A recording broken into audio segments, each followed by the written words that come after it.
Hello friends, M के sir inspiration के इस नए वीडियो में आप सभी प्यारे मित्रों का स्वागत है। दोस्तों, सबसे पहले आप सभी को पूरे यूट्यूब फैमिली की तरफ से होली की हार्दिक शुभकामनाएं।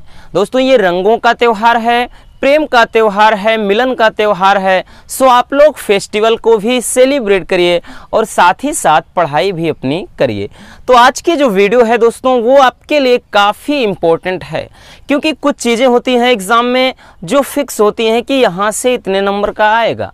सो आज की जो टॉपिक है इसमें भी आपके 7 नंबर फिक्स हैं। यस मेरे भाई, आज की जो वीडियो है आपको पूरे 7 नंबर देकर जाएगी और इस बात की मैं 100 नहीं बल्कि 101% गारंटी लेता हूँ, क्योंकि कहते हैं ना कि हमने बताया ना, कुछ चीज़ें एकदम से क्लियर होती हैं, जैसे रस हो गया, छंद, अलंकार, निबंध। तो इसी तरह से ये भी एकदम फिक्स है। अच्छे से आपने तैयार कर लिया तो 7 नंबर आपके कहीं नहीं जाने वाले हैं। हम बात कर रहे हैं हिंदी के जो संस्कृत दिग्दर्शिका में एक चैप्टर होता है सुभाषित रत्नानी, वहाँ से 2 श्लोक आएंगे। इन दोनों श्लोक में अथवा में क्वेश्चन रहेगा, उनमें से केवल एक का आपको संदर्भ सहित व्याख्या करना है। तो चलिए हम आज यहाँ से 7 ऐसे श्लोक आपके बीच में लाए हैं जो आपको 7 नंबर तो फिक्स है देकर ही जाएंगे। सभी 7 नहीं लिखना, केवल एक आएगा एग्जाम में, इसमें से एक कोई आपको लिखना है, ठीक है ना। अथवा में रहेगा केवल एक का संदर्भ सहित व्याख्या करना है।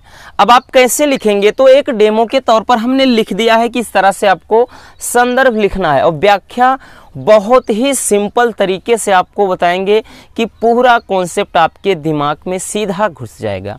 ठीक, ये चलिए यहाँ से पहला है कि भाषा सुमुख्या मधुरा दिव्या गीर्वाण भारती और तस्याम ही मधुरम काव्यम तस्मादपि सुभाषितम। अब देखिए इसमें कहेगा दोस्तों कि संदर्भ सहित व्याख्या कीजिए। तो आपको क्या करना है, संदर्भ कैसे लिखेंगे कि प्रस्तुत श्लोक हमारी पाठ्य पुस्तक संस्कृत दिग्दर्शिका के सुभाषित रत्नानी नामक पाठ से लिया गया है। ये तो आपको सब में करना है अगर इस चैप्टर का, यानी ये जो श्लोक हैं आएंगे तब, ठीक है ना। अब इसमें व्याख्या कैसे करना है तो पहले अच्छे से समझ लीजिए, फिर इसकी व्याख्या हम स्क्रीन पर भी लगा देंगे। ठीक, कह रहा है कि भाषासु मुख्या यानी भाषाओं में मुख्य, भाषासु मुख्या भाषाओं में मुख्य, मधुरा यानी मधुर, दिव्या यानी दिव्य या अलौकिक। कौन है, गीर्वाण भारती यानी संस्कृत भाषा, जिसे देववाणी भी कहा जाता है। तो सभी भाषाओं में मुख्य, मधुर और दिव्य कौन सी भाषा है, संस्कृत भाषा है। फिर आगे कह रहा है कि तस्याम ही मधुरम काव्यम यानी जितना मधुर, तस्याम ही मधुरम यानी जितना मधुर उसके क्या है, तस्याम यानी उसके काव्य हैं। जितने सुंदर या जितने मधुर उसके काव्य हैं, यानी संस्कृत भाषा के काव्य हैं।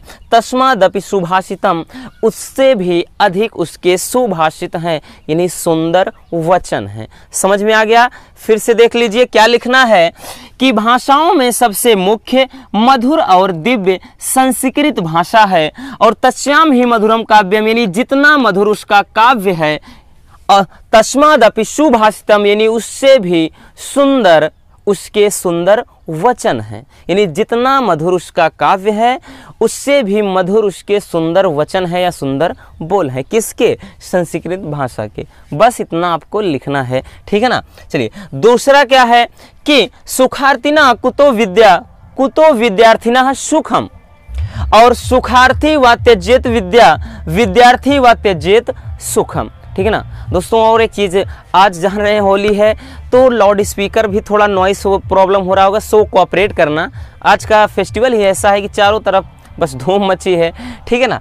तो क्या है दोस्तों, सुखार्थिना कुतो विद्या यानी सुखार्थिना, सुख चाहने वाले को, कुतो विद्या यानी विद्या कहाँ मिल सकती है। भाई अगर आप सुख चाहते हो या तो आराम से खा करके सो या तो मेहनत करो, पढ़ाई करो, ठीक है ना। तो वही कहा गया है कि सुखार्थिना कुतो विद्या, सुख चाहने वाले को विद्या कहाँ, और कुतो विद्यार्थिना सुखम, और विद्या चाहने वाले को सुख कहाँ। कहने का अर्थ यह है कि सुख चाहने वाले को विद्या नहीं प्राप्त हो सकती और विद्या चाहने वाले को सुख नहीं प्राप्त हो सकता, ठीक है ना। अर्थात विद्यार्थियों को सुख नहीं प्राप्त हो सकता। कह रहा है कि सुखार्थी व त्यजेत विद्या, यानी सुख चाहने वाले को त्यजेत विद्या, विद्या त्याग देनी चाहिए, और विद्यार्थी व त्यजेत सुखम, और विद्यार्थियों को सुख त्याग देना चाहिए। कहने का सीधा सा अर्थ है दोस्तों क्या है कि सुखार्थी ना कुतो विद्या, यानी सुख चाहने वाले को विद्या कहाँ मिल सकती है, और विद्यार्थिना और कुतो विद्यार्थिना सुखम, और विद्यार्थियों को सुख कहाँ।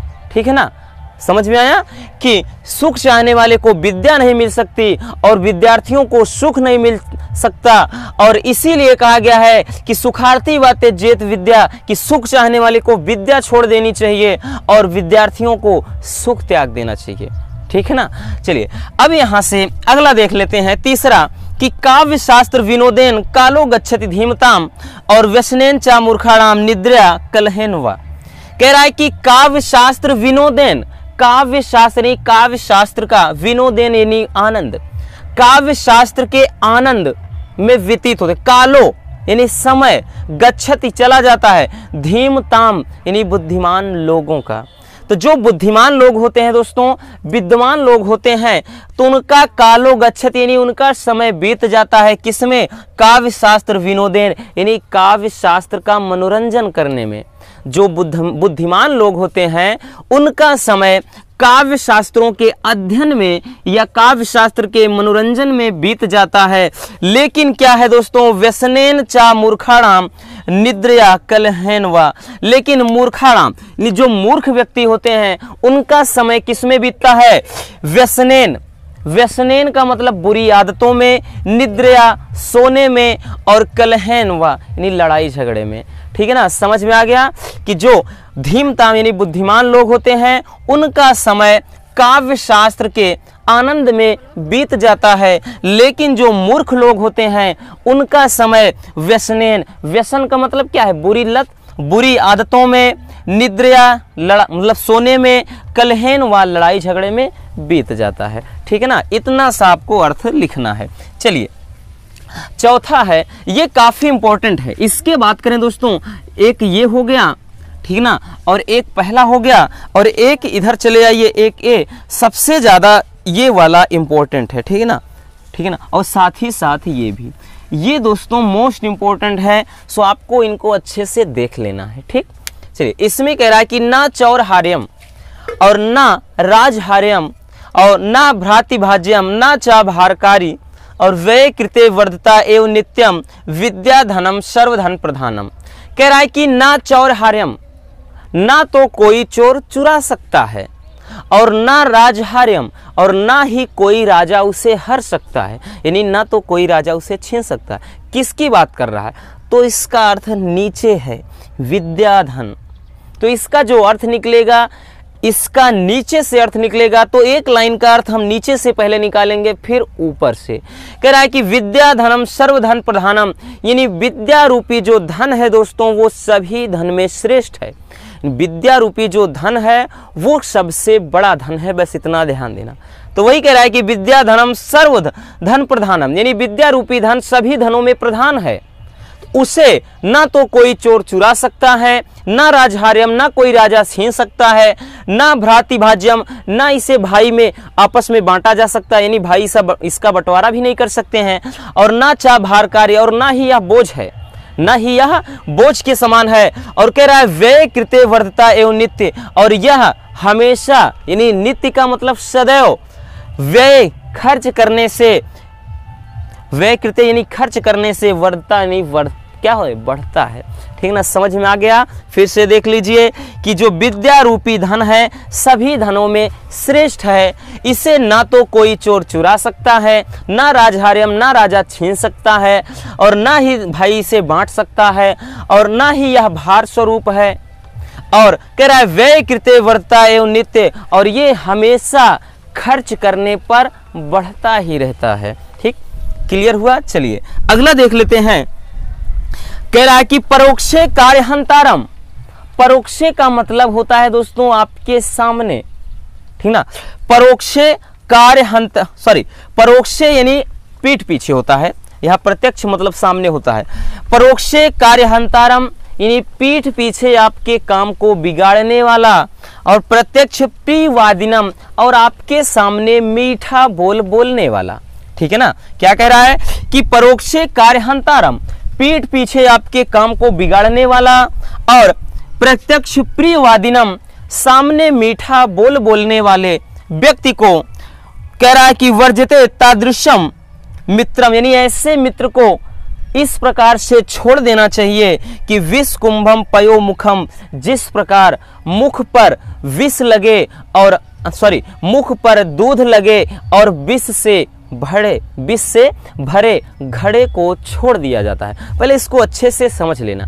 क्या होता है दोस्तों, जैसे विष से कोई घड़ा भर दिया जाए तो उसके ऊपर दूध की तरह फेन जम जाता है, लेकिन अंदर क्या होता है, जहर होता है।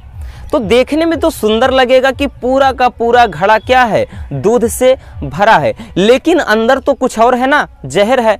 ठीक उसी प्रकार ऐसे मित्रों को भी छोड़ देना चाहिए जो सामने आपकी क्या करें, बड़ाई करें, लंबी लंबी फेंके, भाई आप तो ऐसे हो, आपके मोल का कोई नहीं है, लेकिन पीठ पीछे क्या करें, कहने मुंह में राम बगल में छुरी, और पाई जाए तो रेतें मोड़ी।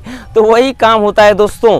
तो ऐसे मित्र को वही कह रहा है कि आपके पीछे काम को बिगाड़ने वाले और सामने मीठे बोल बोलने वाले, कह रहा है वर्जते तादृशम मित्रम, ऐसे मित्र को छोड़ देना चाहिए। यानी ऐसे मित्र को छोड़ देना चाहिए जो आपके पीठ पीछे काम बिगाड़ते हों, सामने मीठा बोल बोलते हों। उसी प्रकार छोड़ देना चाहिए जैसे मुंह पर दूध लगे और विष से भरे घड़े को छोड़ दिया जाता है। ठीक, चलिए अगला देख लेते हैं ये वाला। ठीक, क्या है, कह रहा प्रीणाति या सुचरिते पितरम शापुत्रो, और कह रहा है यद भर्तुरेव हितम इच्छति तत्र कलत्रम, और तान मित्र मापदि सुखे चा समक्रियम यद, और कह रहा है तत्रम जगति पुण्य कृत्यो लभन्ते। कह रहा है कि प्रीणाति, जो प्रसन्न करता हो, या माने जो सुचरिते, अपने अच्छे चरित्र से, पितरम यानी पिता को, सा पुत्र जो पुत्र, यानी जो पुत्र अच्छे चरित्र से या अपने अच्छे आचरण से अपने पिता को प्रसन्न करता हो। कहने का अर्थ ये दोस्तों कि जिसके आचरण के वजह से उसके पिता क्या हो, बहुत ज़्यादा खुशी हो कि मेरा बेटा क्या है, वाकई में बहुत ही अच्छा है, इसका नेचर बहुत अच्छा है। तो वही कह रहा है दोस्तों, कह रहा है कि यहाँ से पीड़ाती या सुचरिते पितरम सा पुत्रो, यानी जो पुत्र अपने पिता को अपने अच्छे चरित्र के द्वारा प्रसन्न करता हो।